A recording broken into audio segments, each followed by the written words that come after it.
Boa noite. Inicia-se agora a cerimônia de premiação dos trabalhos apresentados no 33º Encontro de Iniciação Científica da PUC.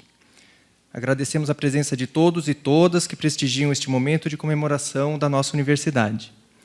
Nossos agradecimentos também aos docentes e às docentes que orientaram os trabalhos, ao setor de eventos, à DTI e, especialmente, aos funcionários dos expedientes das faculdades que contribuem diariamente com o PIBIC e com a realização deste evento.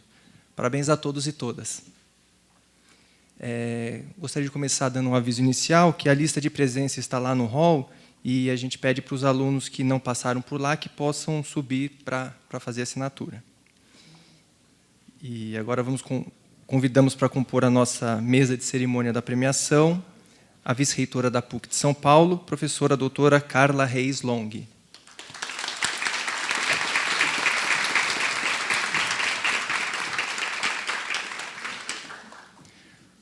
O pró-reitor de graduação da PUC, professor doutor Flávio Mesquita Saraiva.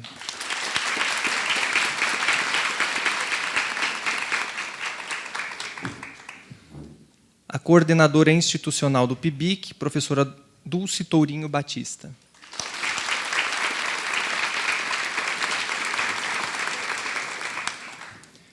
O coordenador da assessoria de pesquisa, professor Amilcar Torrão Filho.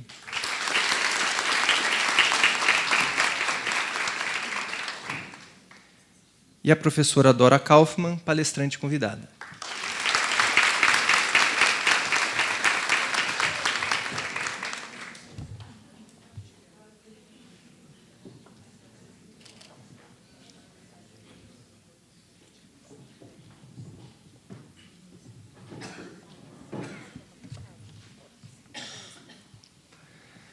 Para a abertura oficial desta cerimônia de premiação, passamos a palavra à vice-reitora, professora Carla Reis Long. Boa noite a todos e todas, sejam muito bem-vindos. Essa noite é uma noite muito importante para nós da reitoria, nós que compomos aqui a comissão organizadora do PIBIC, e para toda a instituição. Por quê? Porque nesta noite se consolida o tripé que organiza e constitui a identidade da nossa instituição, que é o tripé ensino, pesquisa e extensão. A pesquisa, se a gente pensar na graduação, ela vai se concretizar mais diretamente neste momento, onde o aluno de graduação efetiva o percurso da pesquisa.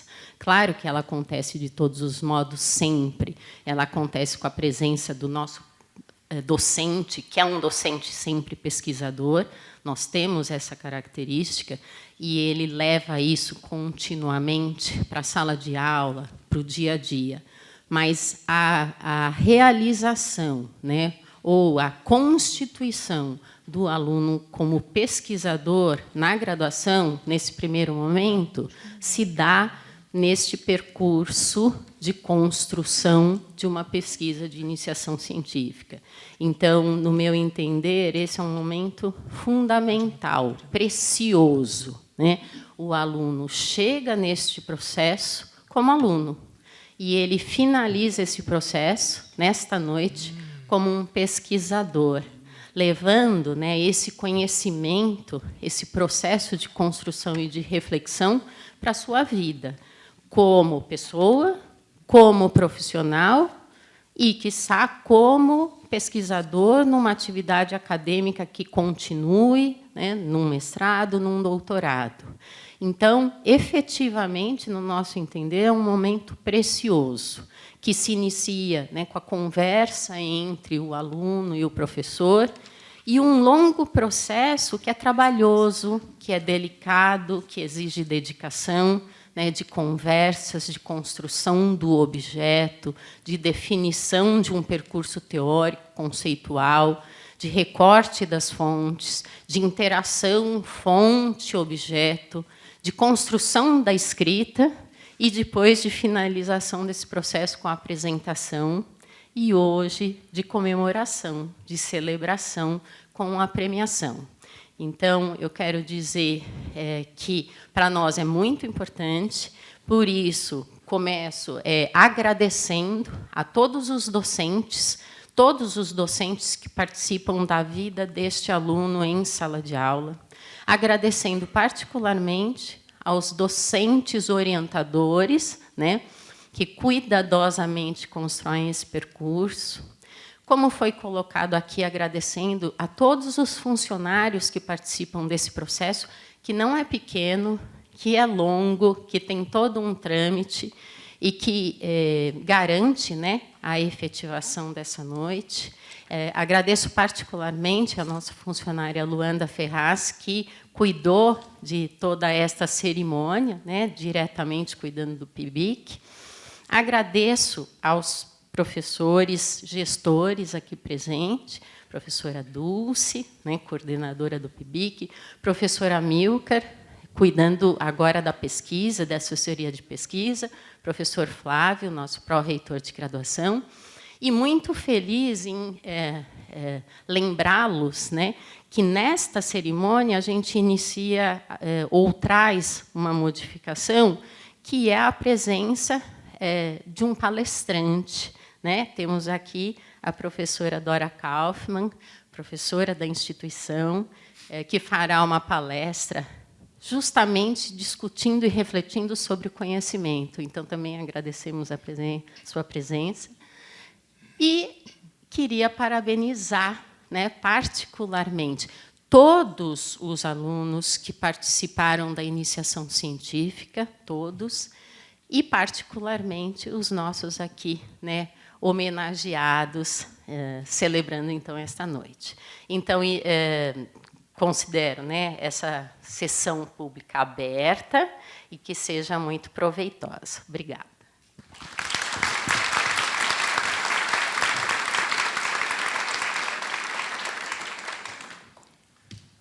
Ouviremos agora o pró-reitor de graduação, professor Flávio Mesquita Saraiva.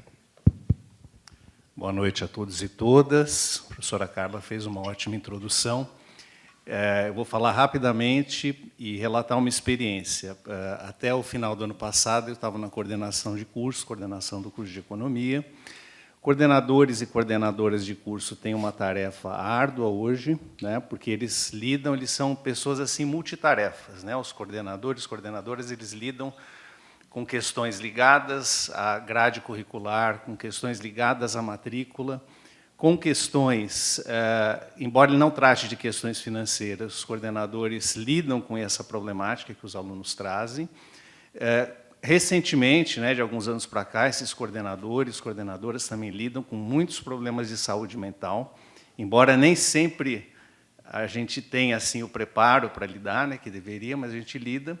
E um momento muito gratificante para a coordenação é quando os alunos, as alunas do início do curso nos procuram para dizer o seguinte: professor, o que é a iniciação científica? Professor, eu posso fazer a iniciação científica? Ah, eu posso. Quando eu posso? Como funciona? E aí que entra todo o ambiente PUC, né? Porque você atende, se for da sua área, você encaminha para um colega, se for da sua área. Lá na FEA nós temos a funcionária Deise, que cuida disso, então, conversa um pouquinho com a Deise. Então, é muito interessante encorajá-los a seguir essa trajetória. Alguns você orienta, outros são colegas que orientam, e é muito gratificante chegar aqui nesse momento, ver os resultados, né?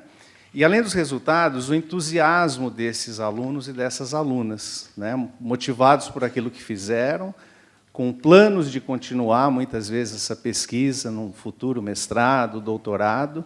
Então, é um momento muito gratificante, que eu acho que a universidade, apesar dela ter seus problemas, ela respalda isso, ela valoriza esse tipo de esforço, né? Então, eu dou aqui os parabéns a todos os jovens pesquisadores e pesquisadoras, seus orientadores e orientadoras, ao corpo de funcionários que dá o apoio para toda essa atividade, né? E também a todos os presentes aqui da mesa, e também lembrar que o trabalho aqui, esse encontro propriamente, no nosso setor de eventos também, que é muito dedicado, tá? Então, acho que é um momento ímpar da convivência acadêmica, né, um momento que a gente está aí valorizando, premiando essa primeira experiência de pesquisa do nosso corpo discente. Então, é muito gratificante, né? Então, vamos aproveitar essa noite para realmente comemorar. Obrigado.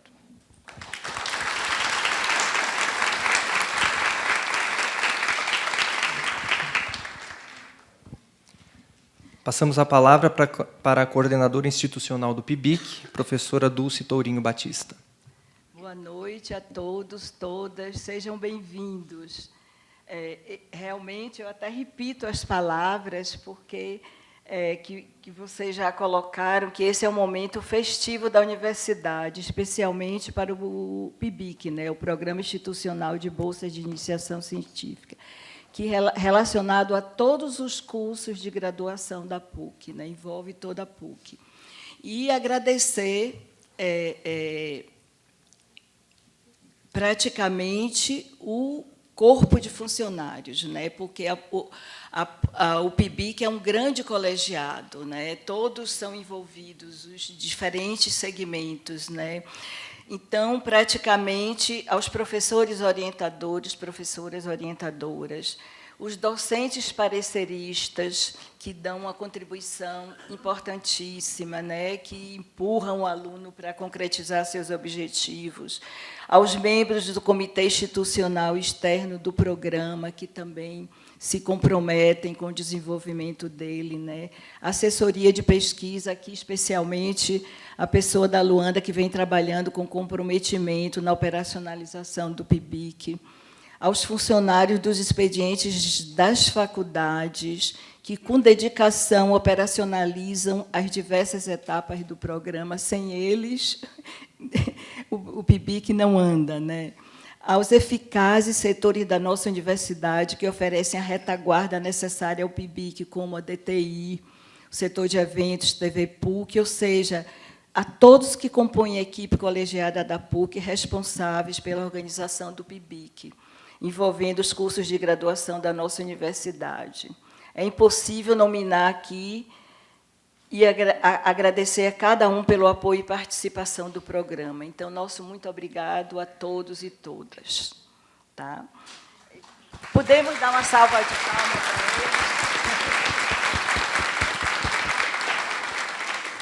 eles? Então, e como vocês já falaram, eu também faço essa leitura, né? Esse também é um momento de comemorarmos a produção do conhecimento por meio da pesquisa científica, que é um dos componentes basilares do tripé da universidade: ensino, pesquisa e extensão.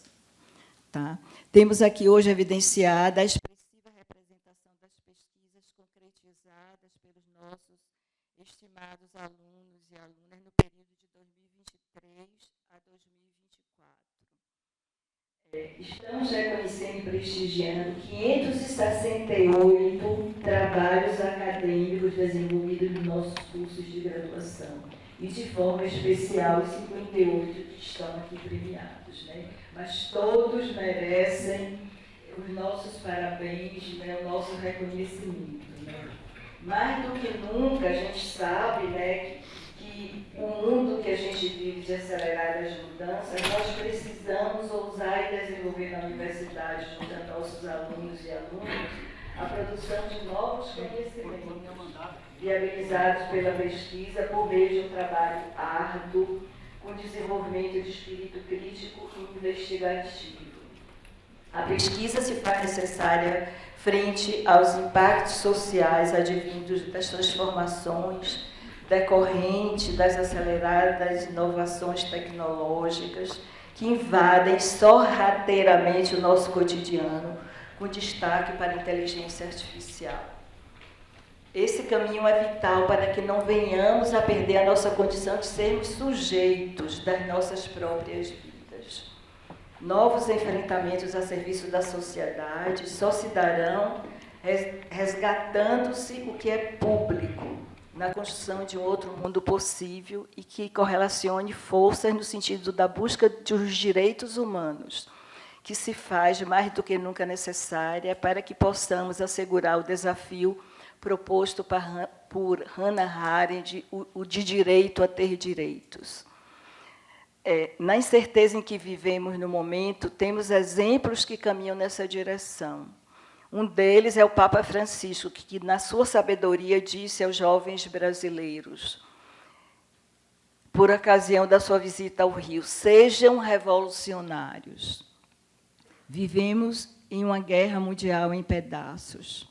Temos que buscar inteligência e sabedoria para irmos à luta, como também saudosamente nos transmitiu Mujica com seu testemunho de vida. O conhecimento produzido por meio da pesquisa pode nos dar os atributos necessários no enfrentamento à desigualdade, aos conflitos sociais, iluminando nossos caminhos na direção da construção de um novo mundo que respeite o meio ambiente e a nós mesmos.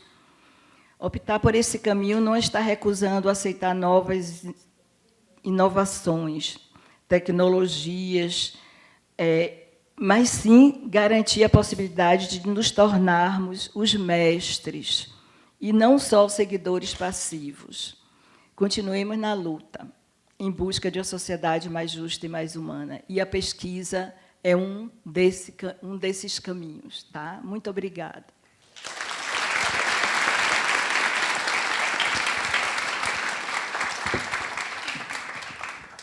Agora ouviremos o coordenador da assessoria de pesquisa, professor Amilcar Torrão Filho.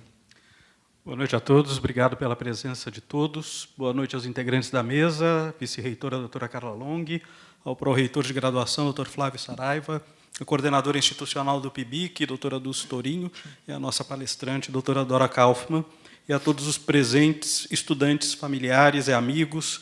Bem-vindos a essa cerimônia de premiação dos melhores trabalhos de iniciação científica da Pontifícia Universidade Católica de São Paulo. A pesquisa é um elemento central da formação dos nossos estudantes. Ela educa para a prática científica, ela forma melhores profissionais, ela contribui para a sociedade, devolvendo conhecimento, inovação e consolidando carreiras de investigadores. Essa premiação coroa o compromisso da nossa universidade com uma formação integral dos nossos estudantes. Um ensino de qualidade, com valores éticos e humanistas, centrados na prática da pesquisa, na busca de respostas às questões colocadas por nosso tempo, com o objetivo de melhorar e aperfeiçoar a nossa sociedade. A iniciação científica dá protagonismo aos estudantes, torna-os responsáveis por resultados que são avaliados por outros pesquisadores, além de ser um trabalho conjunto realizado com seus orientadores. Bem-vindos ao mundo da pesquisa, da investigação científica e da formação dos quadros profissionais que o nosso país necessita para ser mais próspero e mais justo. Para finalizar, agradeço a todos os envolvidos nesse processo, alunos, orientadores, pareceristas, funcionários e avaliadores que tornaram possível esse momento de congraçamento e comemoração. Hoje a noite é de vocês, premiados, parabéns.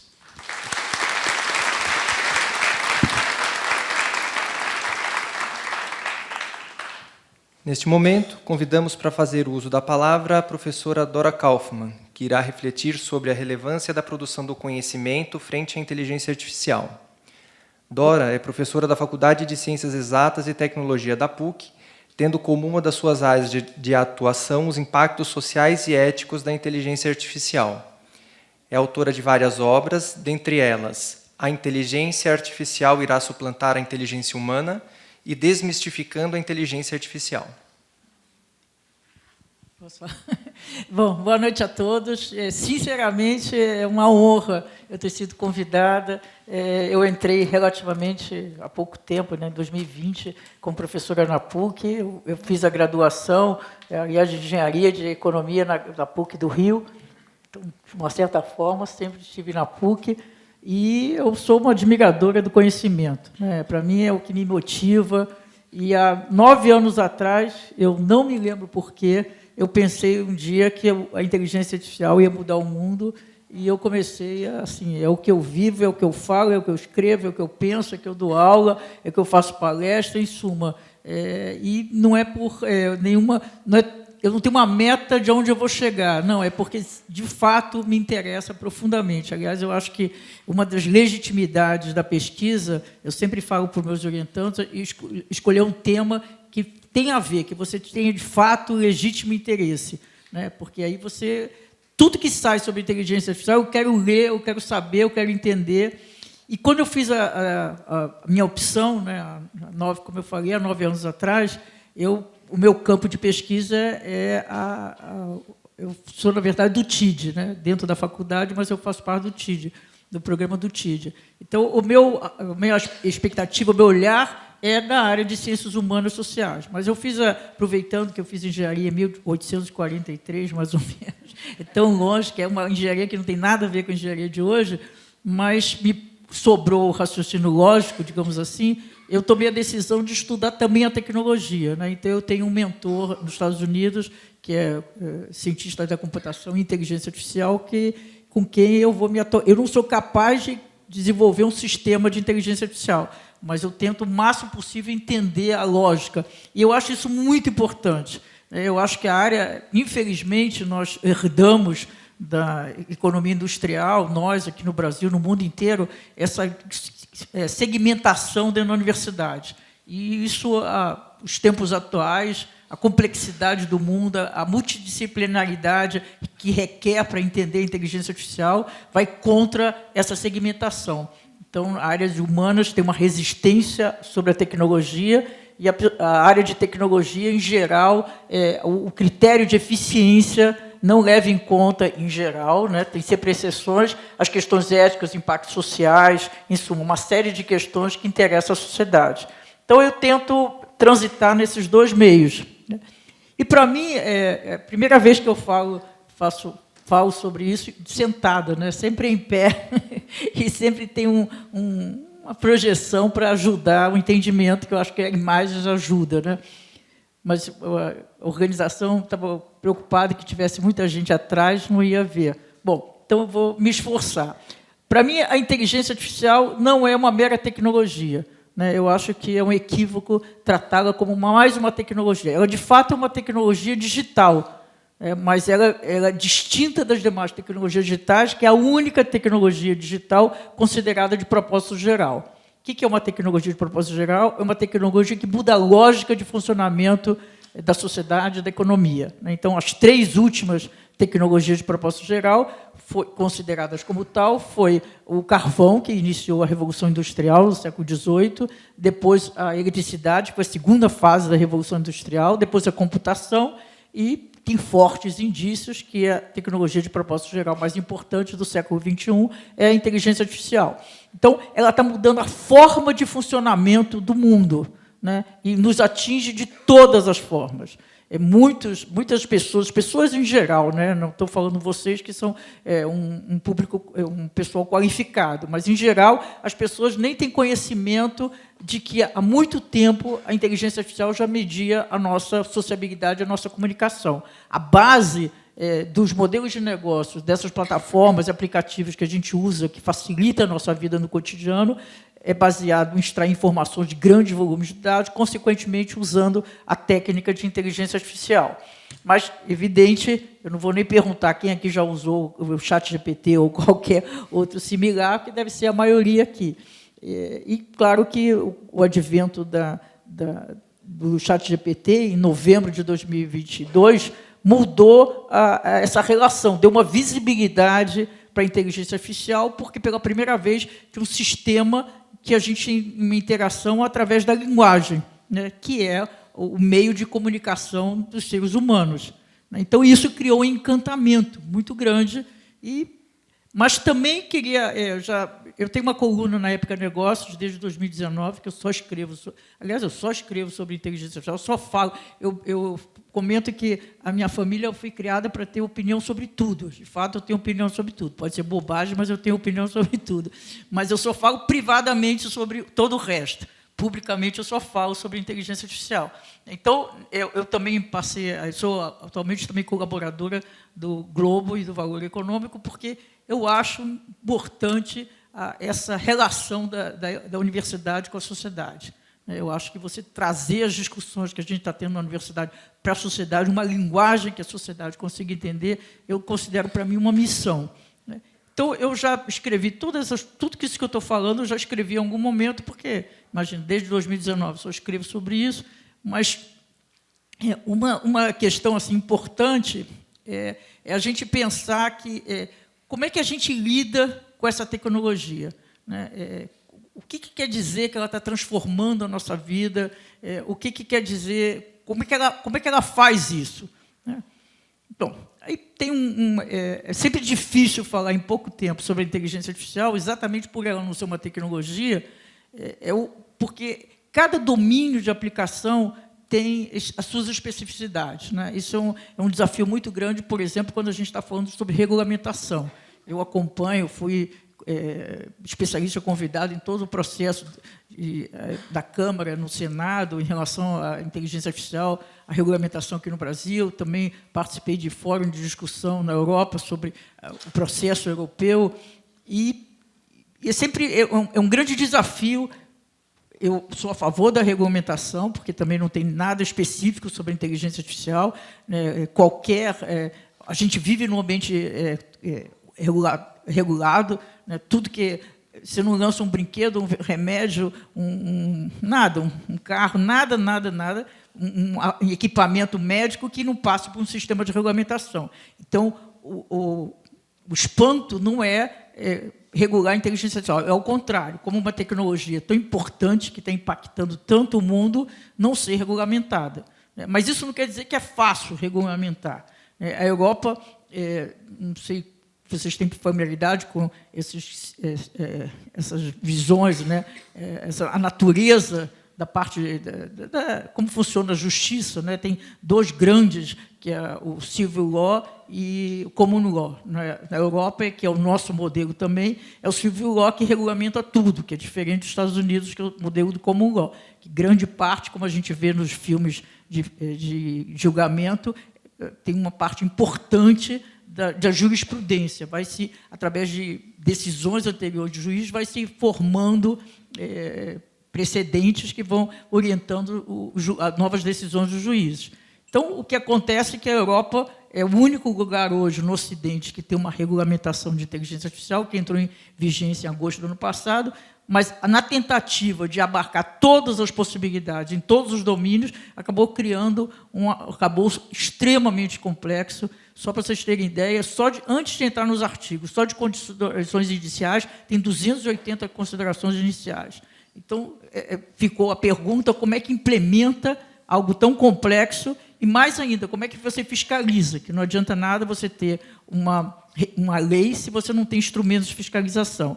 Então, esse ano está um processo dirigido pela Comissão Europeia de simplificar, porque tem muita pressão interna, que as empresas não conseguindo competir com os Estados Unidos e a China por conta, em parte, de grandes restrições regulatórias. E aqui no Brasil, nós temos a PL 2338, o projeto de lei, que foi aprovado dia 10 de dezembro no plenário do Senado e está agora na Câmara.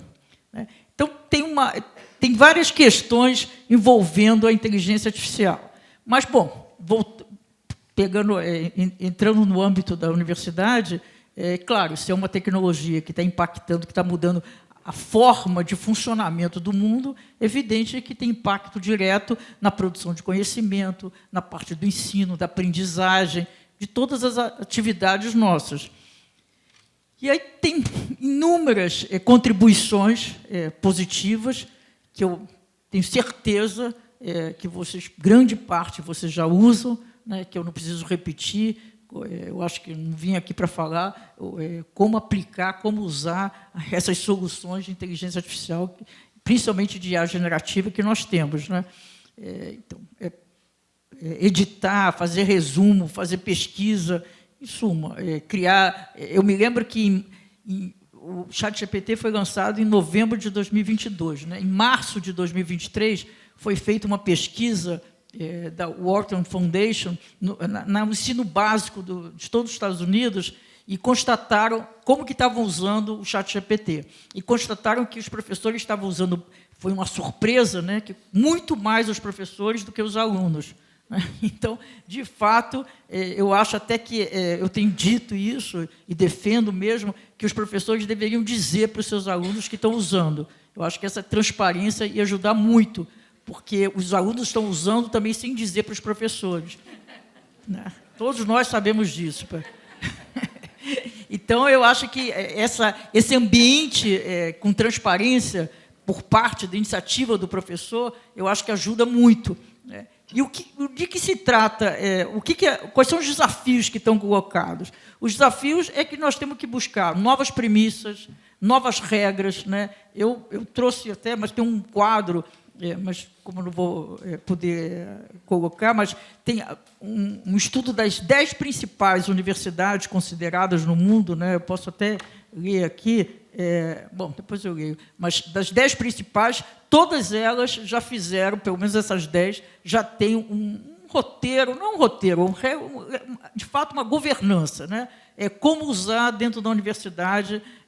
Aqui no Brasil, que eu tenho notícia, só o FMG tem um processo em curso em relação a isso. Então, eu acho que, assim, falando, foi um prazer hoje conhecendo a nova vice-reitora, e eu deixo e me proponho ajudar, se for o caso, se me quiserem, né? Eu acho fundamental criar uma governança de inteligência artificial na PUC, né? Então, que oriente professores e alunos quais são os limites, quais são os riscos, como maximizar os benefícios e mitigar os riscos, né? O que é correto, o que não é usar, e como que a gente consegue, porque não é simples, né? Eu tive agora, em novembro, eu fui numa viagem muito interessante para a China e para a Coreia, e nós fomos, o foco foi organizado pela Fundação Itaú, eu fui convidada, eu tinha função de, a cada 2 dias, fazer uma palestra para o grupo, que eram 40 pessoas, sobre o que a gente tinha visto, que foi o foco, foi inteligência artificial, educação e cultura.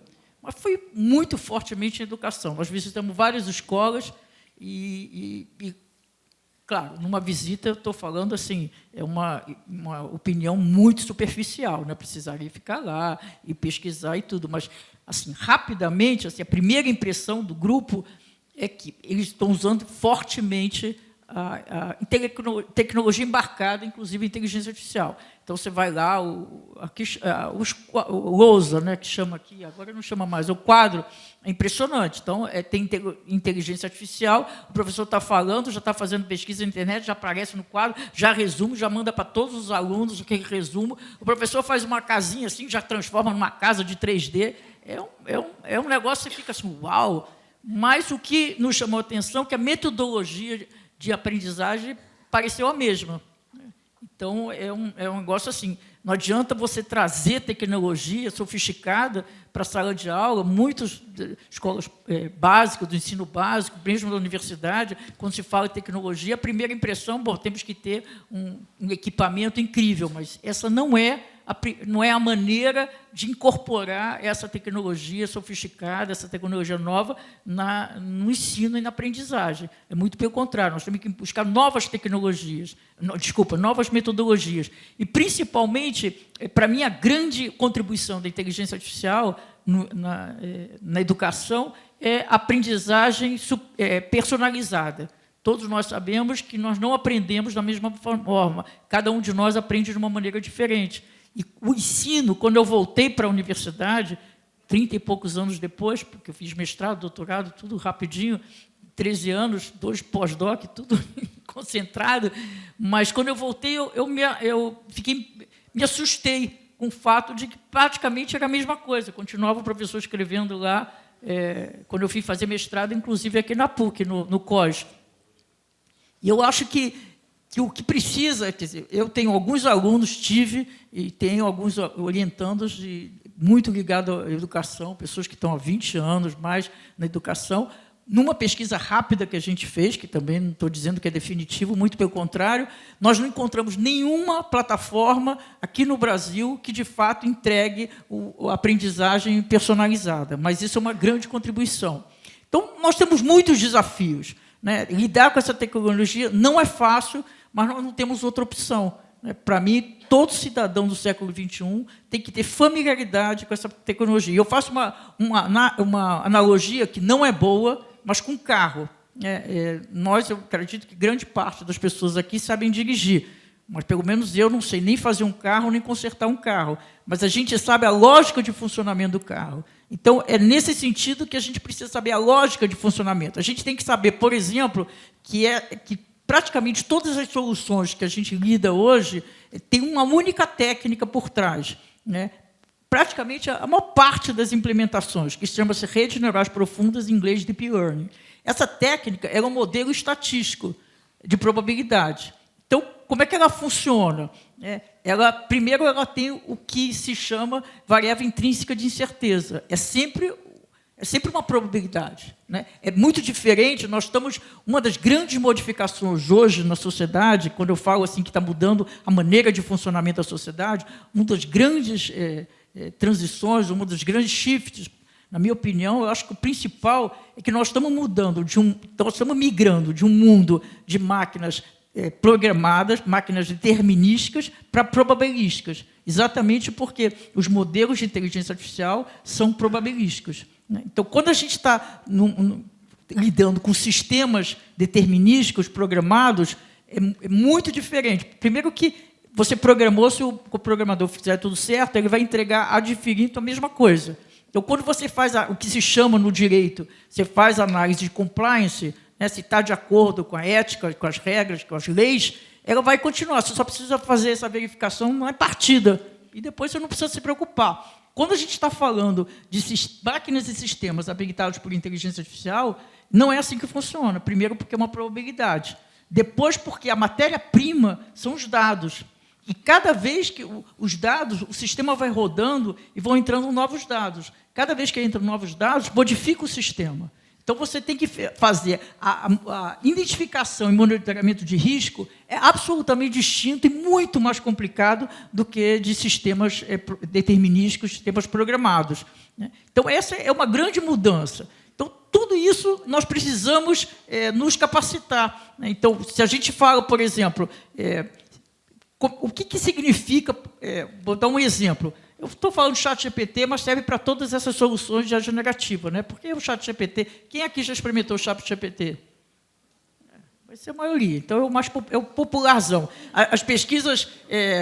eu fiz um artigo com 4 pesquisas internacionais, que eu reconheço a credibilidade delas, e elas fizeram como 50% das pessoas nos países... Aqui na América do Sul só foi investigada a Argentina. Mas eles pegaram vários países, essas 4 juntas, pegaram uma parte grande do Ocidente. E eles detectaram que 50%, mais ou menos, da população já sabia ouviu falar do ChatGPT, que era 3 vezes mais usado do que qualquer outra opção, e mais 25% desses 50% tinham experimentado 1 ou 2 vezes, né? Isso é só para dizer que nós temos uma tendência de generalizar o que acontece na nossa bolha, né? Então, também não é assim que está todo mundo usando, né? Na nossa bolha, estamos todos usando, sem dúvida. Bom, mas, então, o que quer dizer... quando eu digo assim que a gente precisa entender os fundamentos, nós que somos formadores, que os professores, os alunos, o que significa quando entender a lógica? Por exemplo, o que significa quando a gente fala que o ChatGPT aprende, né? O que ele aprende, né? Primeiro que tem uma dificuldade para falar sobre inteligência artificial, porque é uma tecnologia e a linguagem da tecnologia é a matemática, né? Então, quando os desenvolvedores de tecnologia conversam, em final de 2019, o TID fez, junto com o SESC, nós fizemos um evento que um dos dias era inteligência artificial. E convidamos o meu mentor, que é da Universidade de Nova York, e ele chegou, ele é o Computer Science e Inteligência Artificial, ele chegou, colocou no quadro um monte de equações. Aí olhou, só tinha gente de ciências humanas, aí ele olhou, ninguém entendeu nada. Aí ele teve uma enorme dificuldade de falar sobre inteligência artificial. Então, porque as palavras foram criadas para a relação humana, né? Então, por exemplo, aprende não é como nós aprendemos. Então, eu sempre coloco entre aspas, mas não tem outra linguagem, eu tenho que usar isso. Então, o que quer dizer que ele aprende? É um método estatístico, é sempre estatística. Então, quando saiu, não sei se vocês repararam isso, quando saiu o primeiro ChatGPT, foi anunciado, e todos esses sempre anunciados, cada vez mais que foi baseado em 175 bilhões de parâmetros. O que é parâmetro? Não é a mesma coisa que dados, né? O parâmetro é o peso. Então, eu vou dar um exemplo. Nós estamos numa instituição católica, vou dar um exemplo da igreja. Vamos supor que um de vocês, um de nós, foi fazer uma pesquisa no ChatGPT sobre igreja. O que significa que o ChatGPT aprendeu? Ele aprendeu a frequência com que as palavras sobre igreja aparecem relacionadas. Então, por exemplo, Papa.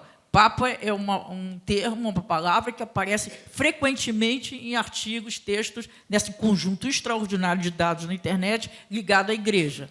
Aí ele dá, por exemplo, um peso 10. Padre também aparece com frequência, ele dá também um peso, digamos, um pouco menor, 9. Esse peso é o próprio algoritmo do sistema que estabelece. Isso tem a ver com o conceito de caixa preta, de opacidade, porque o sistema que essa correlação, os algoritmos desse sistema que estabelece e dá esse peso. E aí, vela. Vela tem a ver com a igreja, mas não é tão forte como um papa e padre. Então, ele dá, vou chutar qualquer número, ele dá um peso 4. E por aí vai. O que aprende, o que ele faz, o sistema faz, essa técnica, ela estabelece uma hierarquia. Né? Uma hierarquia. Por isso que é toda uma discussão muito complexa sobre direito autoral, mas ele não faz um resumo dos textos. O sistema ele decupa todo o texto em tokens. Né? Então, são as palavras ali em que importa é a correlação. Né? Então, ele não entendeu, ele não sabe nada, não entende nada do significado, não é nada disso, é só estatístico. Então, quando a gente faz uma pergunta sobre igreja, ele procura estatisticamente quais as palavras que já aprendeu, entre aspas, que estão mais relacionadas. Então, a chance, por exemplo, de vir papa, padre na sua resposta é muito grande. Mas isso também tem a fragilidade. Né? É uma tecnologia absolutamente incrível, mas é só isso, é um modelo estatístico de probabilidade. Então, a chance, imagina, a chance de vir errado, que é sempre uma probabilidade, é muito grande. Né? Então, se fizer pesquisa sobre o Papa ou sobre a Dora Kaufmann, a chance de vir com mais assertividade é extremamente maior do Papa do que de mim, porque tem muito mais notícias, muito mais dados, muito mais textos sobre o Papa do que sobre mim. Né? Então, esse entendimento, como é que aprende, já chama atenção para a gente, com o que nós estamos lidando. Né? Então, não tem a assertividade, é sempre estatístico. Né? Então, a chance de erro é muito grande. Então, isso serve para tudo. Só tem mais 5 minutos. Aliás, eu fiz aqui, batalhei hoje à tarde, fiz todo, não falei ainda nada do que eu anotei aqui. É só para dizer. Não, mas eu não pensava em seguir. Bom, eu vou falando, mas eu vou me avisa quando acabar. Então, eu acho que essas questões, voltando à universidade, aqui os desafios, então, pelo menos, deixa eu colocar os desafios. Então, porque o que acontece? A minha coluna de sexta-feira agora, eu estou falando sobre essa questão da escrita, né, que tem a ver, porque tudo que a gente faz, a gente tem que escrever. Né? Aliás, já dizia, e sempre corretamente, lucidamente, a professora Lúcia Santaella, que o conhecimento se dá quando você escreve. Né? Se você não escrever, ninguém nem sabe o que você está pensando. E, na hora de escrever, é um grande desafio, né? Porque, para mim, pelo menos, quando eu escrevo, é que eu entendo de fato, porque é isso, você tem que colocar num papel de uma forma clara que o leitor vai entender. Né? Tem sempre uma discussão. Eu me lembro que o Bourdieu fez, em 1983, um livro sobre a academia na França, e ele dizia que, quando um mancista escreve, ele escreve para um leitor, mas quando o acadêmico escreve é para um não leitor, porque ninguém lê os textos acadêmicos. Quando eu sou chamada para a banca, né, claro, me chamam e me usaram muito como citação, por isso que estão me chamando para a banca. Mas eu fico impressionado. Isso grandes universidades aqui do Brasil, de ponta, né, USP, UNB, todas elas. As citações são, assim, 98% são meus artigos da mídia. Eu falo, tem que olhar os meus artigos acadêmicos, mas assim, é ignorado. Aí, onde acha? Eu falei, entra no Lattes. Quem está na academia fazendo mestrado, doutorado, tem que saber que existe o Lattes e os artigos acadêmicos estão no Lattes.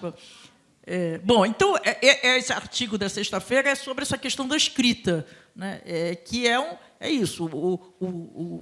Essas soluções, e elas todas ajudam. E essas soluções de IA generativa, na verdade, hoje eu já considero como se fossem commodities, né? Tem inúmeras soluções e são commodities no sentido de que não tem uma. Eu não acho mais que tem uma melhor do que a outra. Eu acho que cada um é melhor, depende para o quê, e você tem que experimentar, né? Então, aí o que acontece na escrita? Desde novembro do ano passado, eu comecei a usar como se fosse um editor profissional dos meus artigos. Eu tento, assim, eu sou muito rigorosa, então, para mim, é uma coisa que, se eu descubro depois que tem um erro gramatical, um erro de conjugação, qualquer erro no meu texto, eu fico até ter certeza. Então, em vez de eles me ajudam, de fato, né? Mas eu tenho que tomar cuidado, eu reviso depois várias vezes. Por quê? O que esses sistemas fazem? Eles também, que é uma característica dessa técnica, ela identifica padrões em grandes volumes de dados. Então, isso significa que a tendência é homogeneizar. Então, ela me tira, por exemplo, todo o meu estilo, né? Cada um que escreve tem o seu estilo. Ela tira o estilo, aí eu tenho que colocar todo o meu estilo de novo, né? Também tem isso empobrece a diversidade, né? E todos nós sabemos na universidade que a diversidade é super importante para a qualidade da pesquisa, para a qualidade do conhecimento, né? Ela padroniza. Isso bom. Depois tem uma outra questão muito importante, já que eu tenho pouco tempo, tenho que resumir. Tem uma outra questão muito importante, que é sobre a responsabilidade sobre o conteúdo gerado pela IA, né? Todos nós sabemos também, quando a gente produz algum conhecimento na universidade, projeto de pesquisa, o autor é responsável, né? Me chamou muita atenção que as revistas mais importantes acadêmicas do mundo, a Nature, a Science, elas colocaram como regra a não aceitação de um trabalho, submissão de um trabalho para ser publicado nelas, que indicasse coautoria do ChatGPT. Isso me chamou a atenção porque eu não conseguia nem imaginar alguém submeter um texto acadêmico dizendo que foi coautoria, né? Porque coautoria significa que alguém que pensou junto com você os argumentos, a ideia científica, né, que é responsável pelo conteúdo, e nada disso pode ser atribuído a um modelo estatístico de probabilidade, né? Então, assim, mas, de fato, essa é uma das discussões. A outra, bom, é reprodução de viés, privacidade dos dados, qualidade dos resultados, infrações a direitos autorais. Então, são várias questões quando a gente está produzindo junto com que a gente tem que saber para a gente ir. Tem situações assim. Começou na área jurídica, o primeiro que eu soube foi começo do ano passado, nos Estados Unidos, que um advogado fez uma defesa no tribunal, e toda a argumentação dele foi baseada em 5 jurisprudências que nunca existiram. O juiz multou ele por $5.000, que eu achei muito pouco, mas o pior foi a reputação dele, porque saiu nos jornais, e ele acabou confessando que ele fez com o ChatGPT. Eu também não consigo entender. Um juiz vai no tribunal... Não, juiz não, desculpa, um advogado vai no tribunal defender o seu cliente, pede ao ChatGPT toda a defesa e lê, né? Então, isso ou é uma muita irresponsabilidade, ou não tem a menor noção como a lógica desses sistemas. Por isso que eu acho que a gente precisa ter a lógica. Bom, para concluir, aí eu coloquei aqui os pontos principais, né, das universidades, a proteção à privacidade, os pontos que as 10 universidades mais focaram nessa governança que desenvolveram.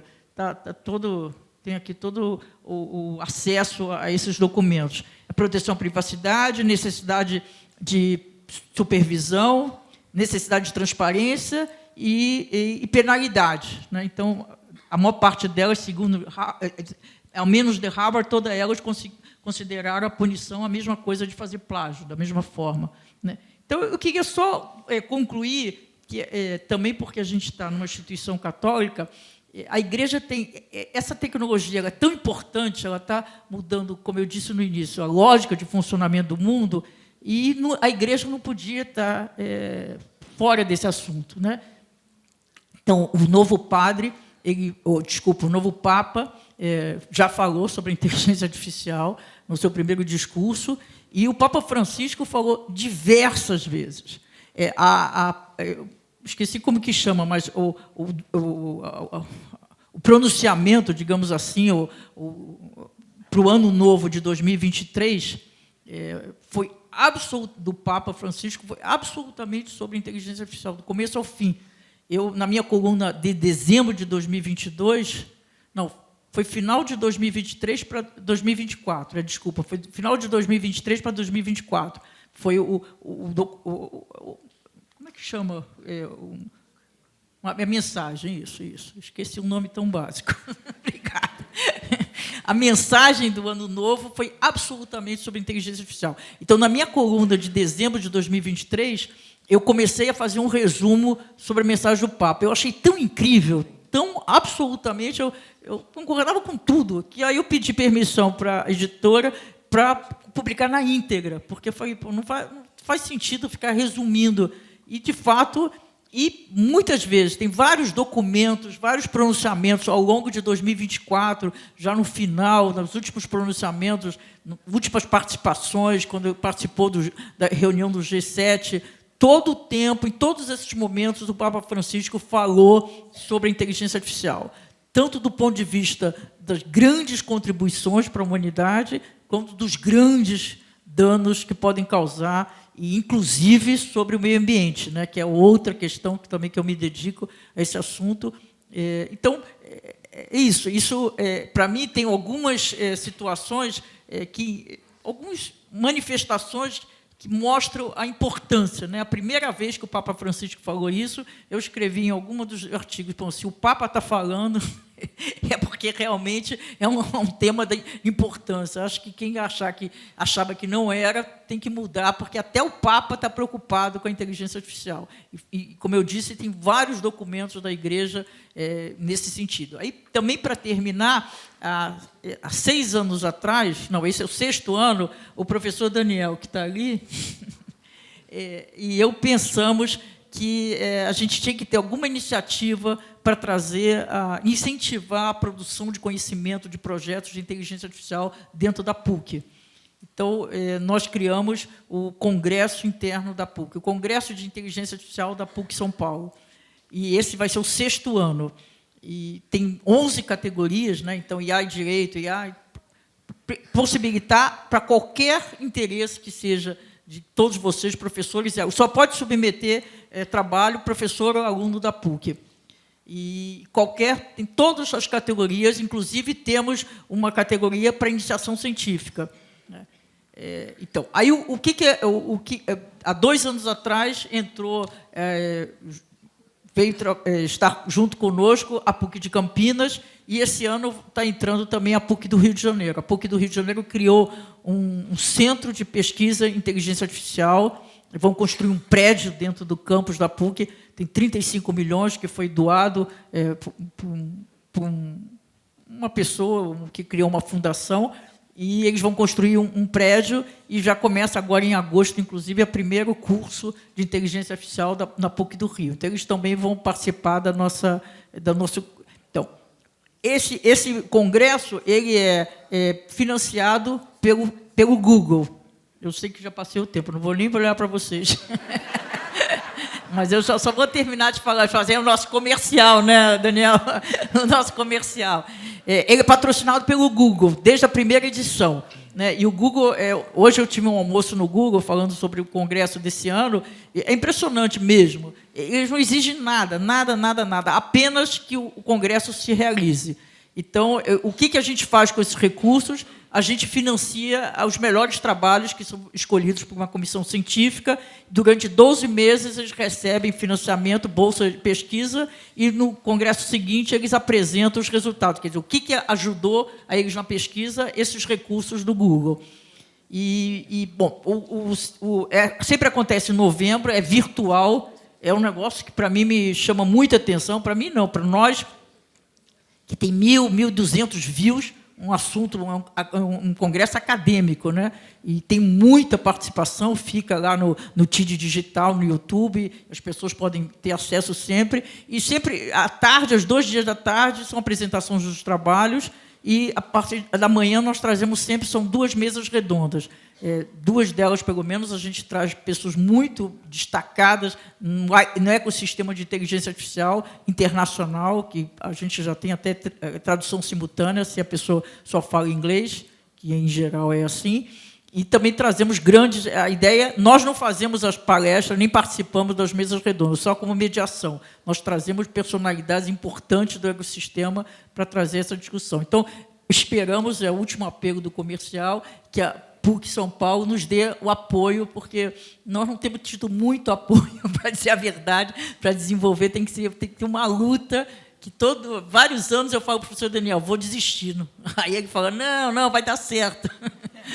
Mas é um esforço muito grande para aprovar todas as etapas, para fazer acontecer, para divulgar na PUC. O ano passado nós tivemos recorde de submissão de trabalhos, não é à toa, porque virou um grande tema. Então, estão todos convidados para submeter trabalhos. Não precisa já ter projeto, pode estar pensando em fazer um projeto. O formulário de submissão é muito simples, porque a ideia é estimular. Então, a gente quer estimular, que as pessoas pensem, que queiram fazer projetos. Então, estão todos convidados. O professor Daniel e eu teremos um enorme prazer que a gente duplique as submissões desse ano. Então, desculpa que eu passei o tempo, que eu não sei quanto passei. Muito obrigada.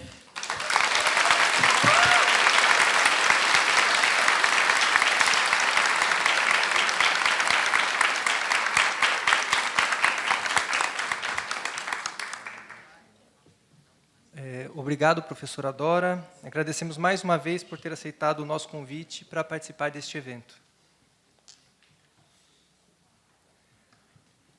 O Encontro de Iniciação Científica da PUC ocorre anualmente.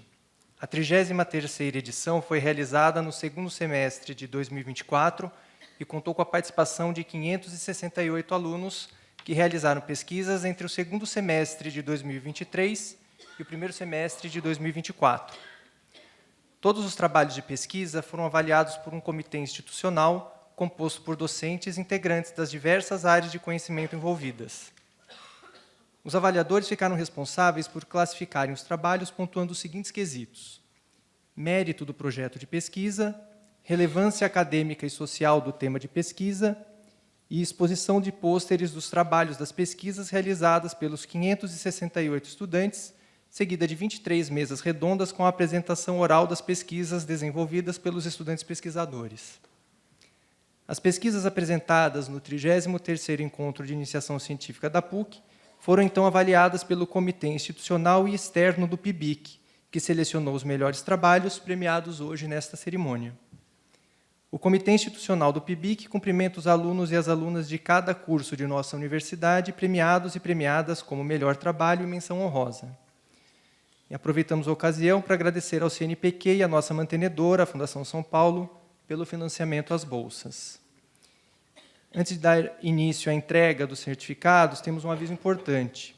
Os certificados digitais de docentes orientadores e orientadoras e dos estudantes estão disponíveis no site www.pucsp.br/iniciação científica. Agora a gente vai começar a chamar os premiados e premiadas com o melhor trabalho.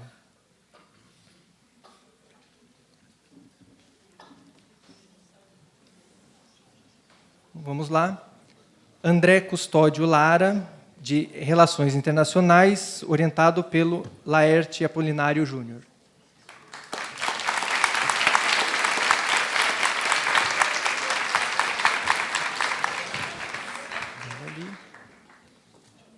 Fazer um protesto aqui, o palestrante não ganha um tablet, pô.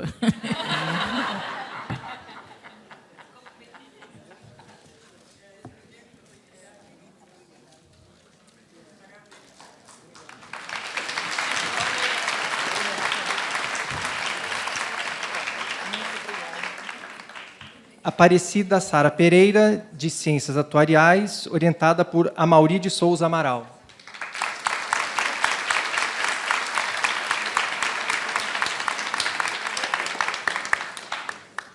Bruno Carvalho de Melo, de Teologia, orientado por Sidney Fernandes Lima.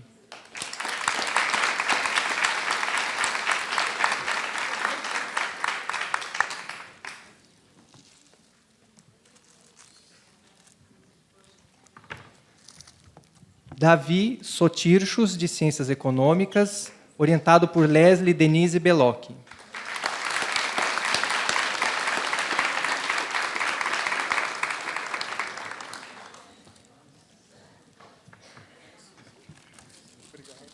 Esther de Almeida Freire, de Pedagogia, orientada por Arlete Assunção Monteiro.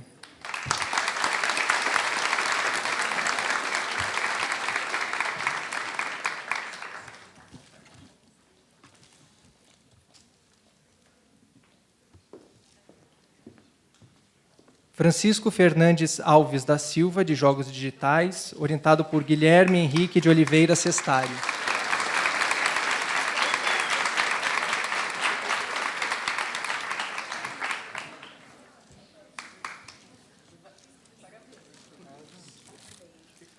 Gabriel Marim Rosário, de Engenharia de Sistemas Cyberfísicos, orientado por Fabrício Leonardi.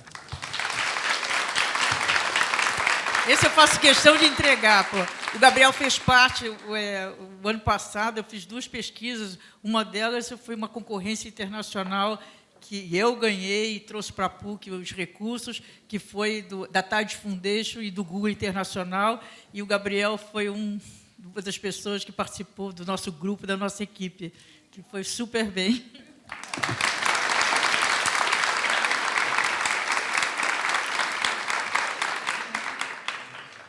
Giovanna Finotelli, de Fonoaudiologia, orientada por Noemi Gregoleto de Biasi.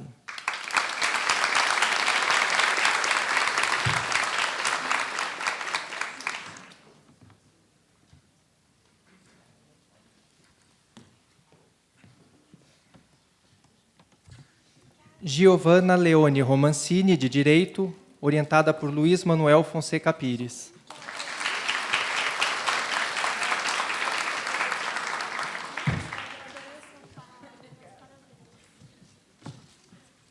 Helena Veliago Costa, de Comunicação das Artes do Corpo, orientada por Samira de Souza Brandão Borovic.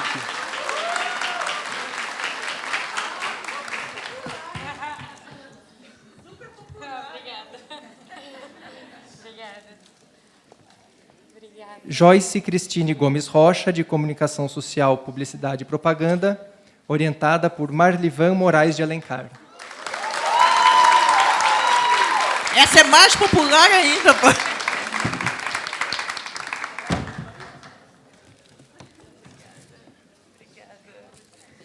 Leonardo Fajardo Gruppioni, de Ciência da Computação, orientado por Marco Antônio Assis de Mello.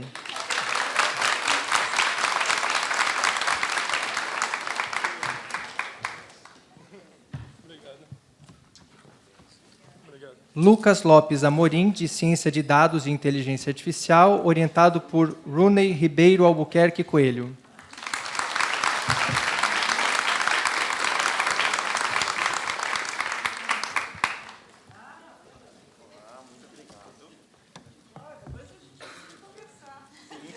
Lucas Monteiro Campera, de Filosofia, orientado por Bruno Loureiro Conte.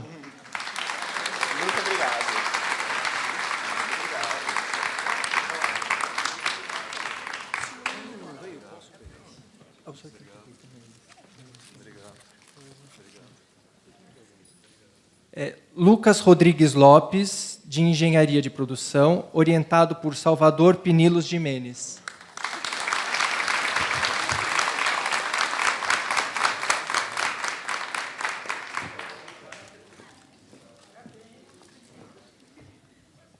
Luísa Cerávolo Martins, de Serviço Social, orientada por Márcia Calles Paixão.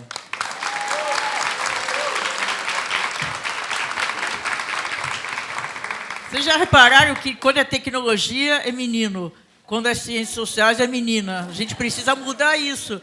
Pô, isso não corresponde. Pô. Hoje, 80% das pessoas que produzem tecnologia no mundo são meninos, e só 20% é meninas. E tá espelhando isso aqui a mesma coisa. Precisamos mudar isso, vice-reitora.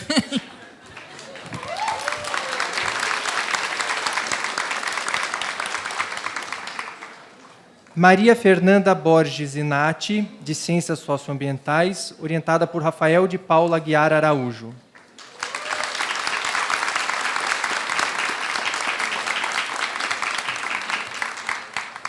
Marina Vieira Arantes de Barbosa, de Enfermagem, orientada por Lúcia Rondello Duarte.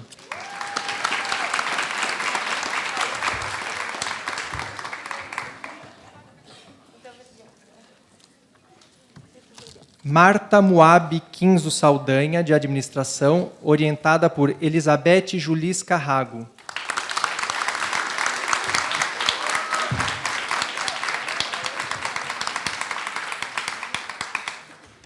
Matheus Cabelo Santos, de Medicina, orientado por Gislaine Ventrucci.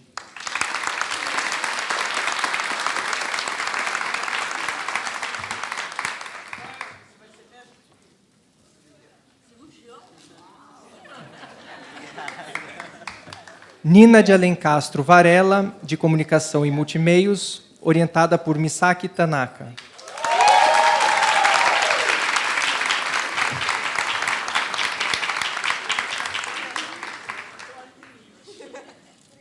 Pedro Azeredo Bezerra, de Ciências Sociais, orientado por Guilherme Simões Gomes Júnior.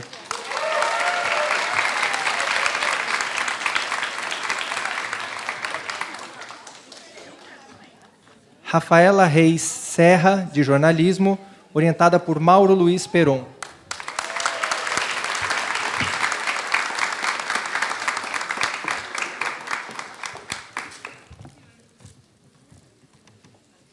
Raíssa Alves Braga, de Design, orientada por Guilherme Henrique de Oliveira Sestari.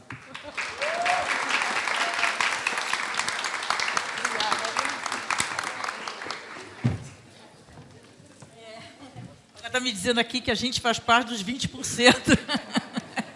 Raquel Sarabando Bezerra, de Engenharia Civil, orientada por Getúlio Kazui Akabani. Finalmente, uma engenheira.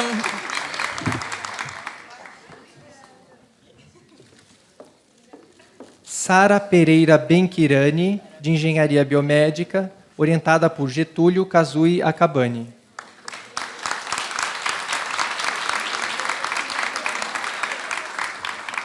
Thalita Pereira Rodrigues, de Fisioterapia, orientada por Juliana Schulze Purti.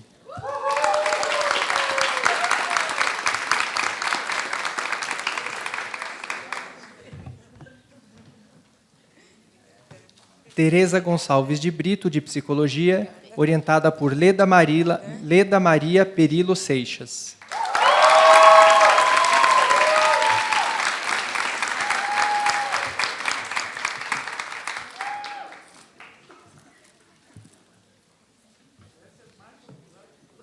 E Wesley Barroso de Souza, de História, orientado por Álvaro Hashizumi Alegretti.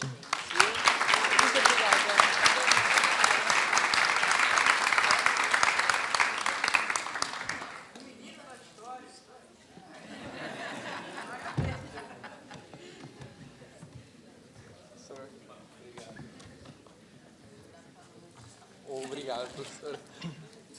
Obrigado, viu? Obrigado, professora.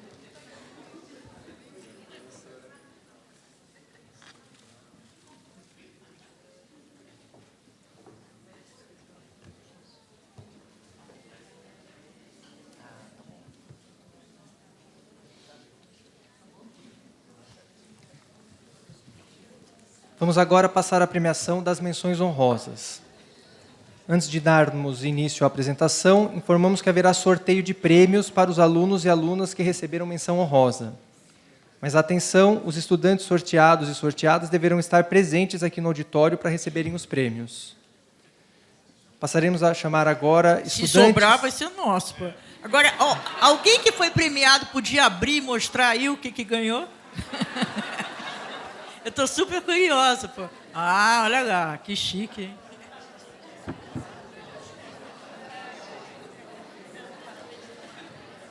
Vamos agora, então, passaremos a chamar os estudantes, professores e professoras cujas pesquisas receberam menção honrosa. Alana Marchioro Drapczynski, de História, orientada por Alberto Luiz Schneider.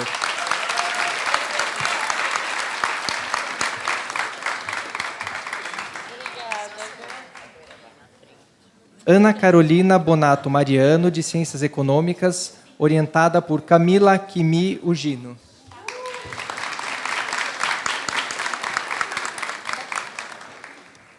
Bianca Vicentim Formigoni, de Pedagogia, orientada por Ivo Ribeiro de Sá.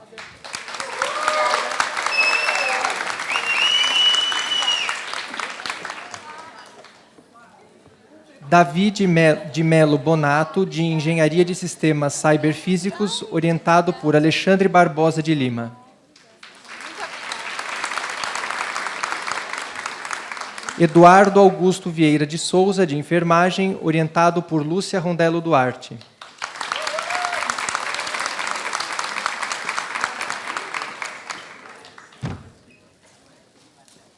Frederico Pilate Lafitte, de Comunicação e Multimeios, orientado por Elizabeth Alfeld.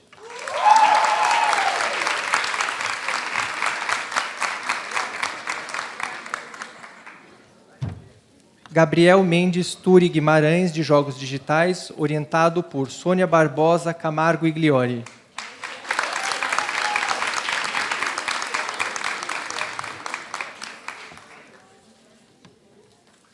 Gabriel Salles Costa, de Ciência da Computação, orientado por Carlos Eduardo de Barros Paes.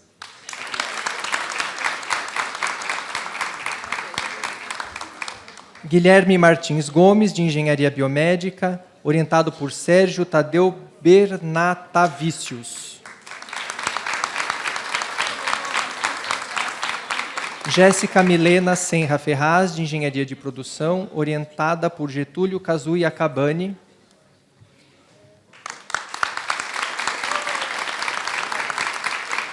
João Sampaio Góes de Siqueira, de Ciência de Dados e Inteligência Artificial, orientado por Aparecido Sirley Nicoletti.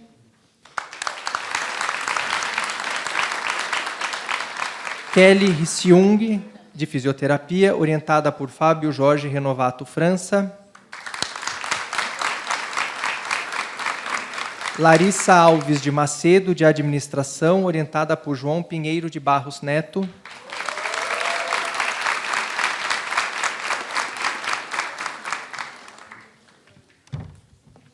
Laura Martins Paro, de Jornalismo, orientada por Fábio Cipriano.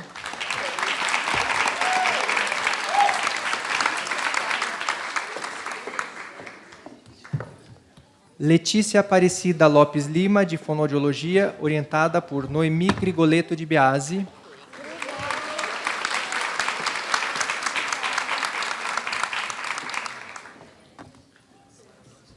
Letícia Dias Alves, de Comunicação das Artes do Corpo, orientada por Helena Tânia Katz.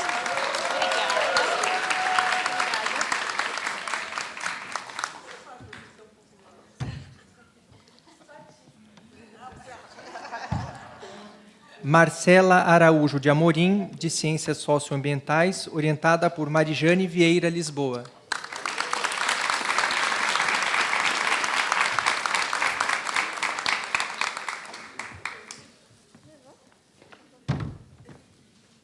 Maria Júlia Barro Improta, de Relações Internacionais, orientada por Natália Maria Félix de Souza.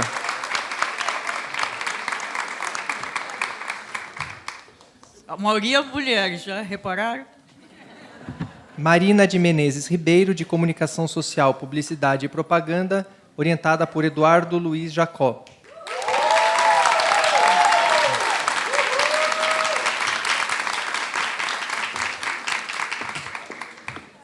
Marina Tereza Camargo França, de Medicina, orientada por Henri Augusto Corques.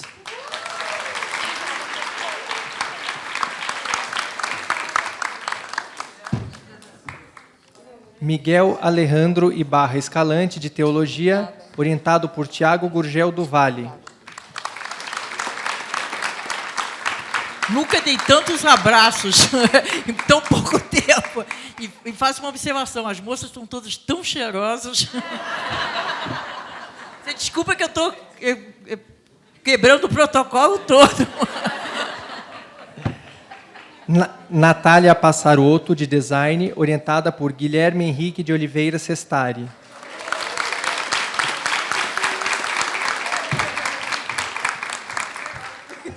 Richard de Oliveira Maciel, de Ciências Sociais, orientado por Lúcia Helena Vitali Rangel.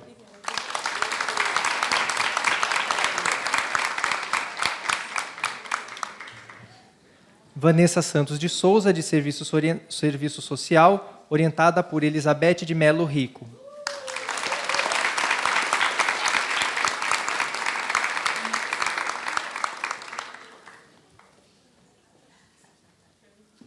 Vitória Stefane Félix Florencio, de Direito, orientada por Antônio Carlos da Ponte.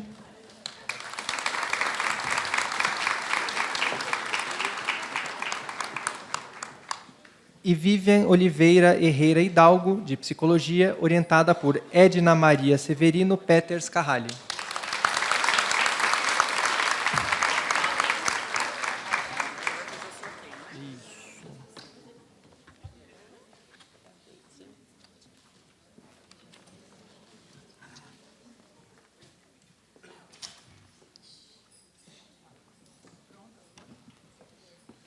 Chegamos ao momento do sorteio. Como anunciamos, os prêmios sorteados são intransferíveis e serão premiados apenas estudantes que estiverem presentes aqui no auditório. Se o premiado ou a premiada não estiver presente, sortearemos outro nome. O primeiro sorteio são tablets Samsung Galaxy, entre os alunos e alunas que receberam menção honrosa.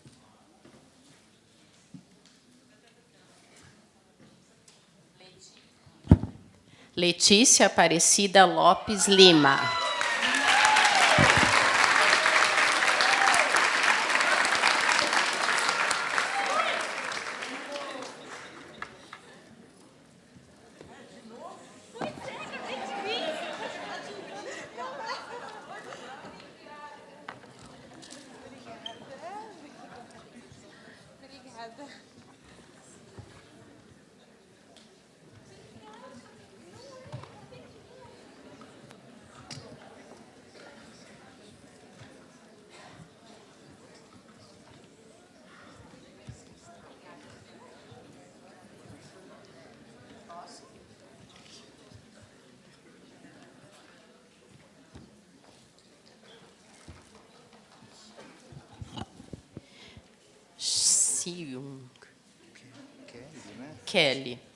Kelly Seung. Estou falando certo? Não. Seung. Mas acho que ela não está aí. Não está. Tá. Seguindo.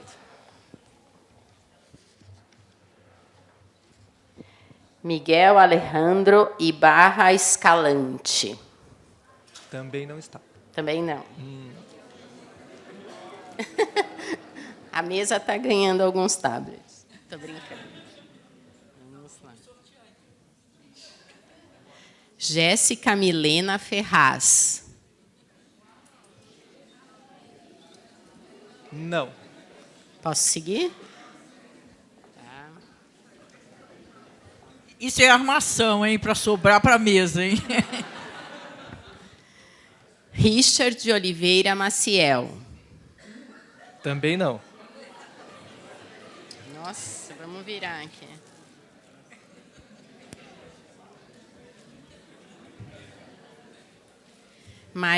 Marina Tereza Camargo França.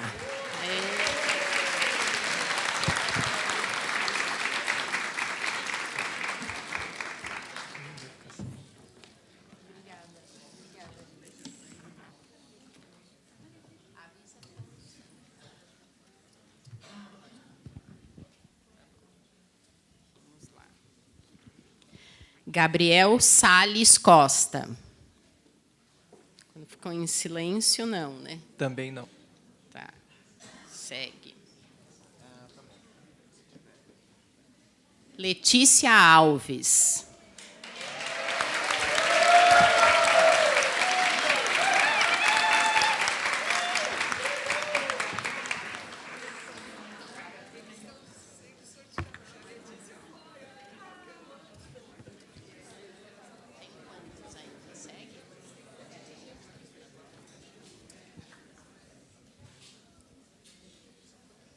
Guilherme Martins Gomes. Também não. Gabriel Mendes Guimarães.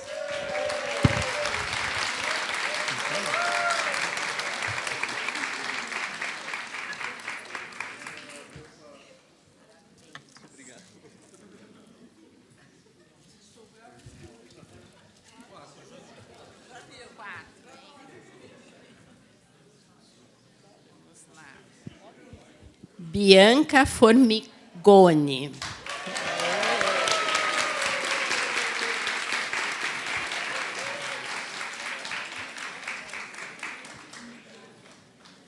Parabéns. Natália Passarotto.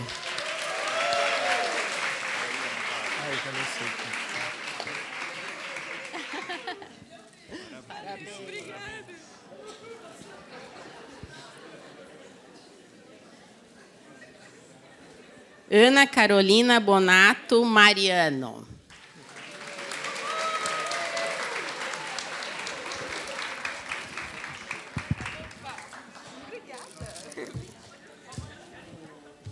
Esse é o último, gente. Alana Marchioro.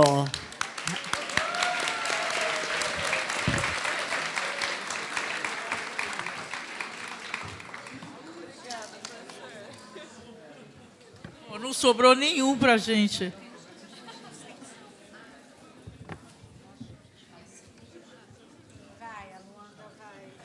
Vamos ao segundo sorteio. São cursos de extensão da PUC entre os alunos e alunas que receberam menção honrosa. Estudantes sorteados com os cursos de extensão receberão por e-mail mais informações sobre o acesso ao prêmio.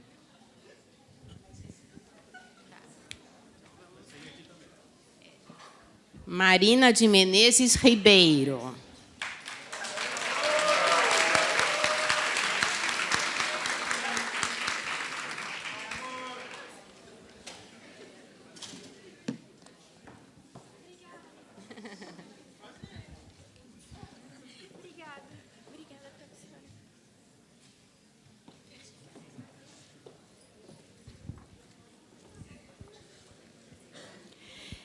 Vanessa Santos de Souza.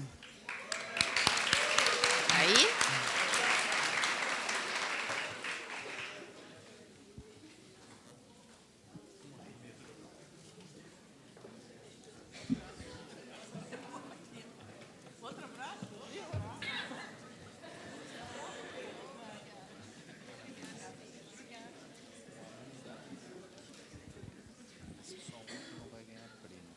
Alguém está contando quantos abraços nós demos?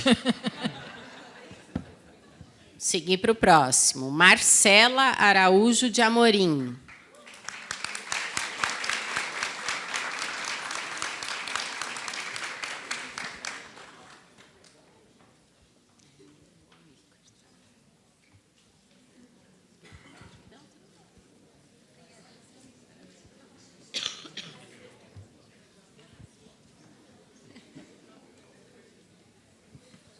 Seguindo, Laura Martins Paro.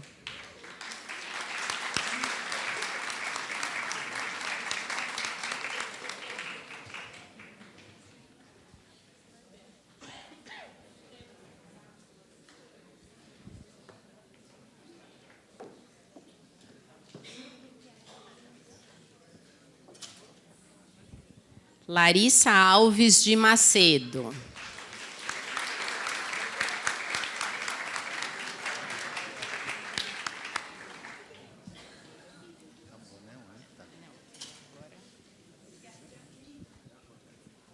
E agora o último, David Melo Bonato.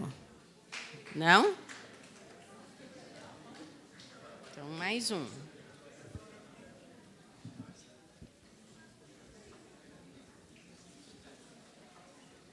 Vitória Félix Florencio.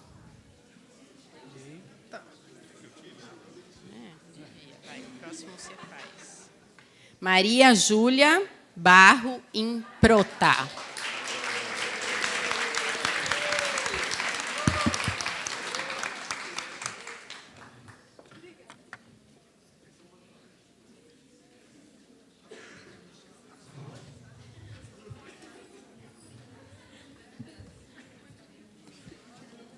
Após os sorteios, vamos chegando ao final desta premiação. Em nome da reitoria, agradecemos a todos e a todas que colaboraram para o sucesso do PIBIC, assim como os participantes aqui presentes nesta cerimônia de premiação das pesquisas de iniciação científica.